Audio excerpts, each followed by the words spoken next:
Throw me in the mosh pit, I'm liable, start shit, melt the place, then break out like an arsonist. Classified to get it in. I'm Jake, I'm Tom. and we are Last Season Music via IMTV. Today, we're going to do the very late 2010, but we're rounding up, it's 2011.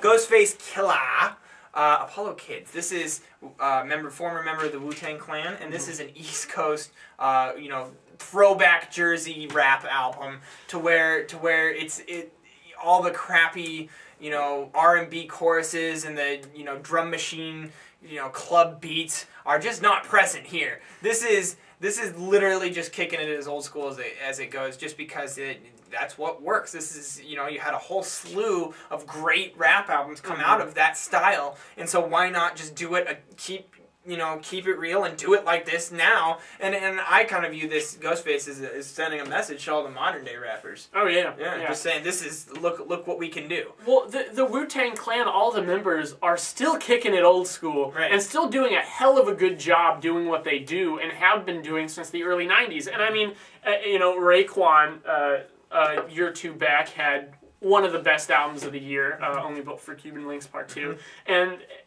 And all of them have been coming out with solo albums. There's still a recent Wu-Tang release as the whole group.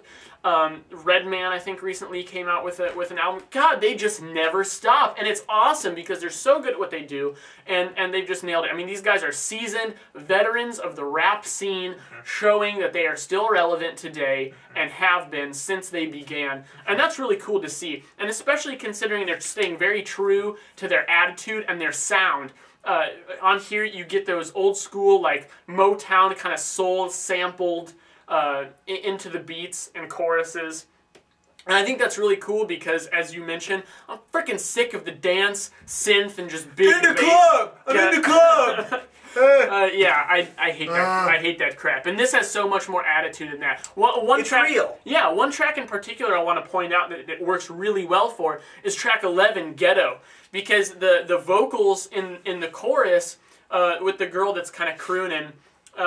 Is that a sample? Yeah, I'm pretty sure. However you, how do you do blank in the ghetto? And then the verse that follows answers that question. And to see that interplay between the samples and the rapping is really cool because it's not something a lot of people bother to do these days. Well, and lyrics have just become something in rap music in the last couple of years that's just so overlooked. I mean, I know that a lot of people really liked Mos Def's Ecstatic. Yeah. I mean, it's just, but the lyrics on that album I felt like just weren't up to par. And then you go and you look at something like, like what, and I like Drake's Thank Me Later, but like what Drake or what Lil Wayne or 50 Cent have done in the past few years, and the lyrics are just awful. And you look at this, and the lyrics are so good and crisp. And really, between this and The Roots, How I Got Over last year, I mean, I don't think that there's been a better presentation of just good rap lyrics.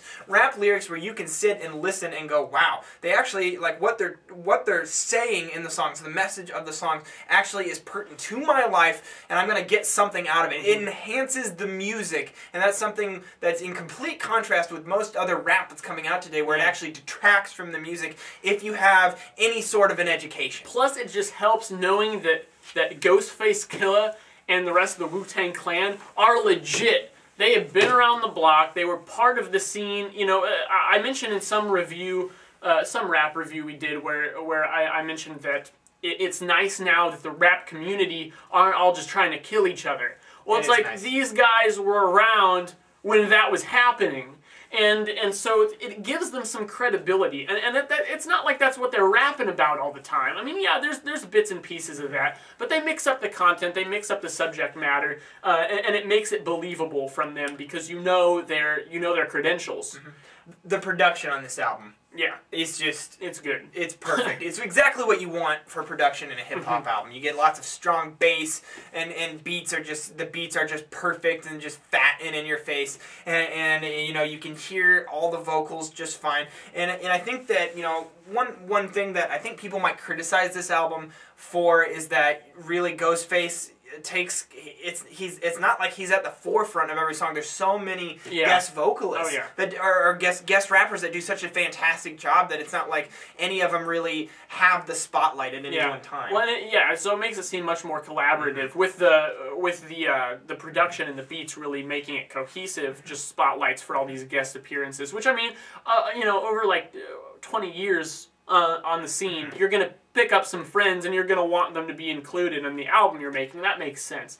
But actually, to tell you the truth, I would have liked a little bit more of a reversal in that. I would have liked to see, rather than all these different guest artists and kind of similarities in beats, I would have liked to see it a little more flip-flop, maybe a little bit more of Ghostface Killah himself, and a little bit more variety in the kinds of beats that he's doing. Like I said, I love that style, but, compared to other albums that are being made, but within this album itself, as this little microcosmic experience, then I would have liked a little more variety. Right. Yeah, and I can see that, because it definitely does kind of, I don't want to use the term getting stale, but it just kind of, in tracks like anywhere between tracks 5 through 8, you just kind of, there's this lull. Now, I like the track In the Park, though. That was a good track.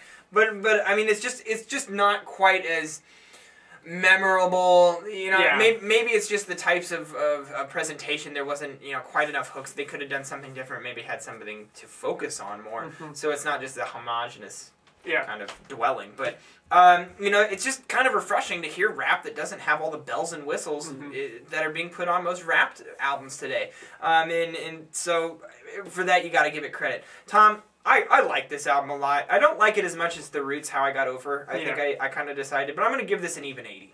Even 80? I'm going to give it 78. I enjoyed this one. This is a good album. It's something that you should definitely check out if you're interested in rap music. That's just kind of where it's at. And if you're interested in modern day old school rap music, this is where you should go. Modern day old school. So, you folks out there who are into Wu-Tang and Ghostface Killah, what did you guys think about this? Did you enjoy it? Tell us why, or why not, or any recommendations of other stuff that we could listen to that's like this, that's out right now, because I know there's a lot of underground artists that are doing something similar with this. And also, there's an interview down there of Ghostface at our website, www.velocitiesmusic.com, where it shows Ghostface talking about the rap scene today, and kind of being very critical about artists who are just not getting what he thinks is what's real about rap. So check that out. I'm Jake. I'm Tom. And we are VIMTV, Velocities in Music, moving music critique forward.